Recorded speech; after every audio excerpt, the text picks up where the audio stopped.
Hello gorgeous peeps and welcome to 2022, a year which so far is definitely significantly different to 2021. And apologies for taking a couple of weeks break from Tech Spurt Weekly. After a very draining 2021, your Uncle Spurt was definitely in need of a bit of recuperation, so I decided to bugger off on a bit of a holiday. And where better a destination than Iceland, a place that's even colder, darker and less hospitable than Middlesbrough.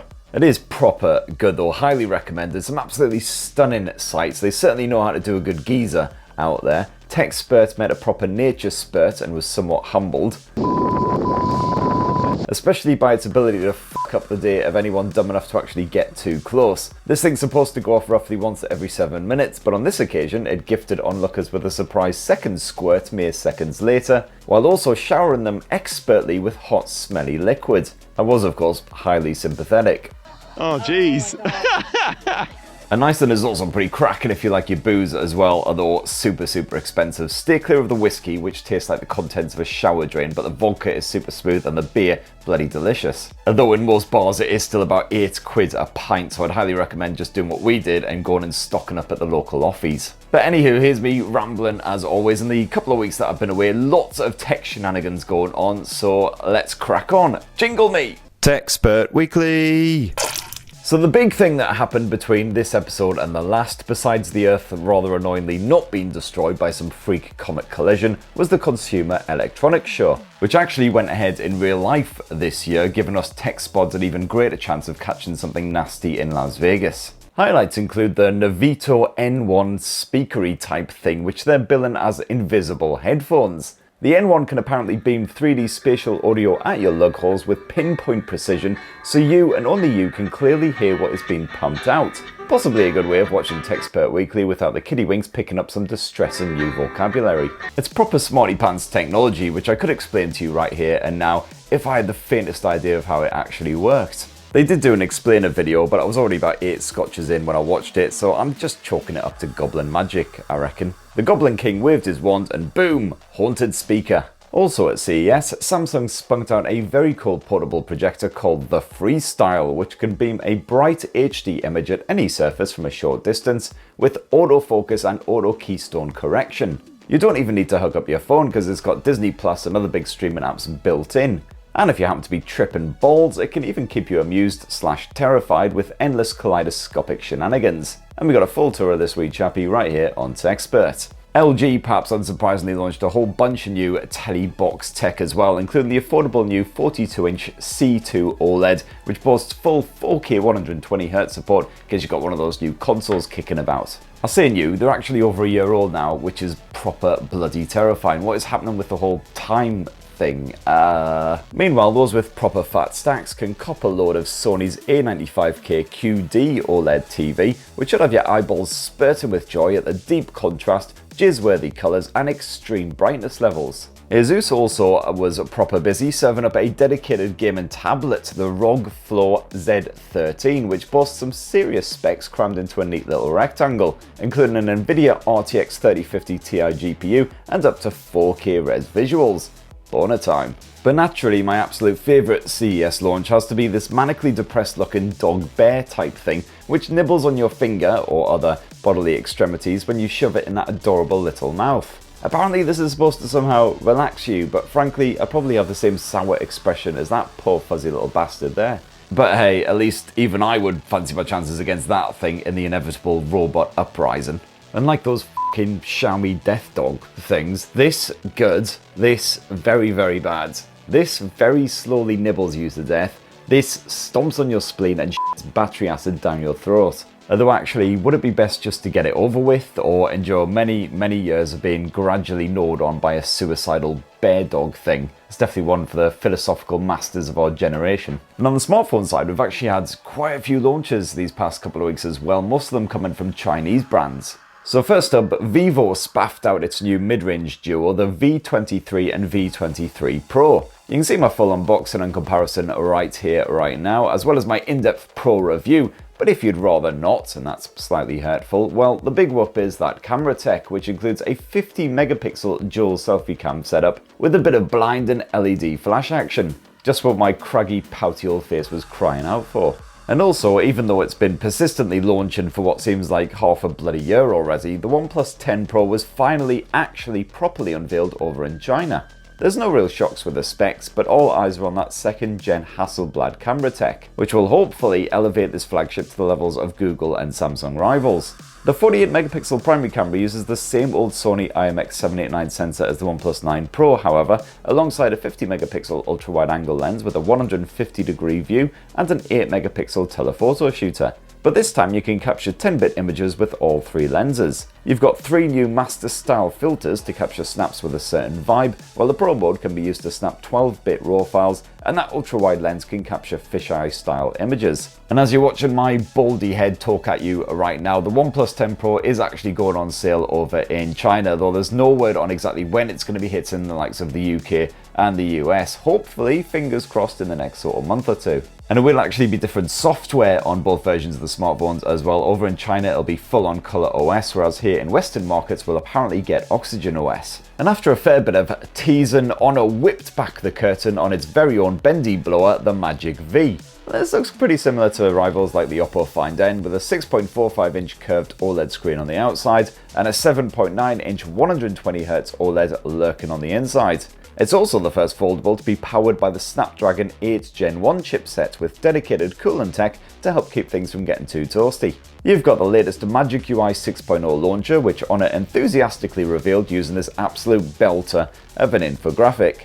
I think I need some more whiskey. You've got a 4750 mAh battery crammed into that bendy chassis, which is pretty impressive stuff. That boasts full 66 watt wide supercharged support. There's bloody tons of cameras on the thing, and apparently it's coming to China soon. No word on a global release, but I wouldn't hold your breath. But anyway, that's about all of the tech catch-up shenanigans that my poor little heart can actually cope with. So now it's time for the part of the show that has me looking something like this poor little f***er here. It's viewer comments. Viewer comments. And boy howdy, it's a bit of a bumper crop this time around with having those 2 weeks off, so definitely strap yourself in. Here we go, first comment of 2022, so no pressure at all. Maheen says, your karaoke terrified my cat. Sorry, I guess. Yeah, I'm not actually sure how my own cats would react to my karaoke, but this definitely calls for a bit of a science experiment. Right, here we go.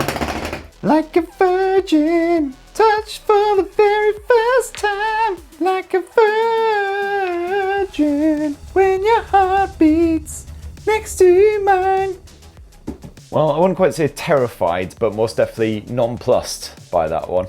Tough bloody audience. Next up, Simon says, I got 12 seconds into your video before I had to send my son out of the room. Yeah, apologies. So I do try and keep the bad language to a bare minimum, at least for the first minute or two anyway, until everyone who's accidentally clicked on this video expecting some kind of, tech chat has realised their mistake and buggered right off, and then, effing and jeffing all over the place.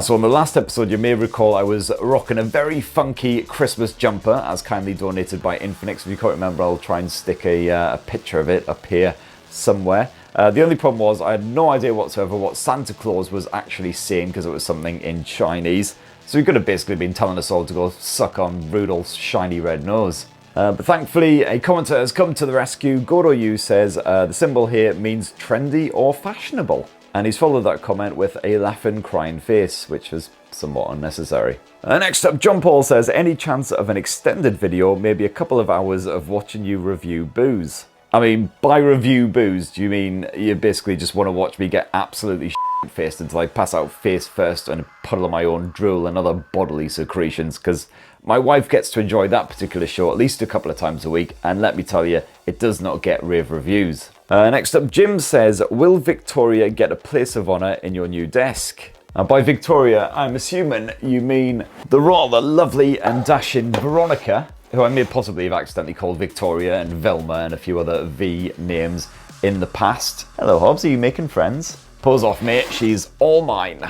As for whether Veronica's going to get pride of place right here on my desk beside me, I'm not really sure, to be honest. I'm slightly concerned that any new viewers who've clicked on one of my videos might be slightly put off by the glassy-eyed dead stare of a mannequin head sat here right beside me. They might think I'm a bit weird for some kind of reason. Next up, Shah says, I don't think anyone can match your giddy optimism. I mean, thank you, I guess. I've certainly never been called an optimist in a long time. I'm definitely more of a, oh my god, my pint's half empty, I better order another one kind of guy. And next up, Jarzi says, hey Chris, can you give us your thoughts on the Samsung Galaxy S22 lineup leaks? And also, what is your vision of the perfect smartphone? Because here, so on the S22 side of things, it looks like February the 8th is the big date where it's going to be officially launched globally. And there's been lots of chat around the Exodus chipset that was supposed to be packed inside of these S22 smartphones as well. It was supposed to originally be launched in January, according to leak and rumor shenanigans, but that has apparently been pushed back, possibly due to the whole shortage situation. So now it looks like we might get a Snapdragon 8 Gen 1 packed into global models, including here in the UK, which, please God, baby Jesus, can that actually happen? The thing that I'm most excited about is the fact that the standard Galaxy S22 is supposed to be nice and compact, just like the S21 from last year, so just over 6 inches. Massive relief after the Pixel 6 ballooned in size. But yeah, stay tuned. Hopefully be bringing you guys a full unboxing and all that other good stuff around launch time. What was the other bit again? Oh, my perfect smartphone. So that would definitely be something that's compact, as discussed, because I have quite dinky, stubby little fingers. Something that adds features that are genuinely useful and helps make your everyday life simpler. Something with a camera that's very good at capturing slightly hyperactive, manic subjects like kids and pets. Clearly in pretty much any conditions, that's always a bonus. And then just the usual wish list, great battery life, a headphone jack. I do love a headphone jack, it is very, very useful. Next up, Bunnix Miraculous 29 says, do you think there should be a phone with 2 SD card slots instead of 2 SIM slots? Well, considering most flagship smartphones don't even come with 1 micro SD memory card slot, let alone 2 these days, I don't want to get too greedy, and you can pick up, 256 or 512 gig memory cards for, 50, 60 quid maximum these days, so, if you want to really expand, it's not going to cost you the absolute world. Aaron says, you didn't say how fun it was daytime drinking when other people are doing proper work. Hey, YouTubing is proper work, my friends. I often have to get up before 10 AM and I don't even touch the hard stuff until at least 11:30. And as Boris and his mates have very ably proved this week, apparently drinking at work absolutely fine and acceptable even for the leaders of this country, so it's all good. And Aaron continues, also I got a Pixel 6 on your recommendation, great phone, but quite a few glitches in the software and the signal strength. Yeah, I've had no issues with the signal on the Pixel 6 phones at all, but then I do live really close to London, so it's not exactly like I'm out in the middle of the sticks or anything, so I don't know if that will have had an impact on it. And in terms of just general bugs and stuff, mine's been really well behaved, touch wood, so sorry to hear that you've been having some issues and everything. I've actually got quite a few updates on mine now as well, including that call screening feature, which is an absolute godsend. So good. If you get pestered by a lot of calls, highly recommend it. And unfortunately, I'm going to have to call it quits there because, again, just run out of time. But a massive thank you to everyone who commented last week. Thank you to everyone who said Happy New Year and everything as well. Happy 2022 to you lovely buggers as well. And again, thank you for watching to the end of this shower of shit. As always very much appreciated. And actually, I'm just going to read one more because it's just caught my eye and it's very, very, very sweet indeed. Hello Grafter says, I've said it before and I'll say it again, yours is the only tech channel I've set up alerts for. Thank you, buddy. It's very much appreciated. So yeah, thank you for all your comments, and please do smash your comments down below because TechSpurt Weekly will be back next week. I'm not buggering off on another holiday just yet. In fact, the coffers are most certainly very dry after all that Icelandic booze. And next week I'll be smashing through yet more of my review pile, which is still rather freakishly huge, I've got to say. It's still in threat of toppling over and crushing me to death any day now. But yeah, so there's plenty more reviews and stuff coming next week as well, and hopefully some more big launches in the next couple of weeks, so fingers crossed, stay tuned. So until then, have a bloody fantastic weekend, everyone, and I'll catch you on the other side. Love you!